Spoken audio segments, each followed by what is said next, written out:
Hi అండి. బ్యాచిలర్స్‌కి ఎంతగానో ఉపయోగపడే అద్భుతమైన యూజ్‌ఫుల్ టిప్స్ అయితే షేర్ చేస్తున్నాను. వీడియోని ఎక్కడ కూడా స్కిప్ చేయకుండా చివరి వరకు చూసి వీడియో నచ్చితే చిన్న లైక్ చేయండి ఫ్రెండ్స్. శారీ ఫోల్డింగ్ చేయడానికి వాళ్ళు చాలా ఇబ్బంది పడుతూ, కష్టపడుతూ ఉంటారు కదండీ! ఈ విధంగా సింపుల్‌గా, ఈజీగా ఇలా ఫోల్డింగ్ అయితే చేసుకోవచ్చు.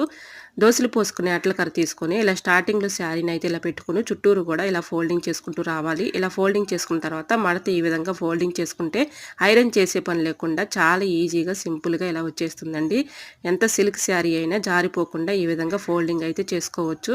ఇంకా సెకండ్ టిప్ అయితే తెలుసుకుందాము. ఒక బాటిల్ తీసుకొని ఇలా కట్ చేసుకోవాలి. కట్ చేసుకున్న ఈ పార్ట్‌ని జాలీ గరిటె అయితే ఉంటుంది కదండీ! మనం పప్పులు వండుకునేటప్పుడు ఎక్కువగా ఆ జాలీ కట్‌ని ఉపయోగిస్తూ ఉంటాం కదండీ!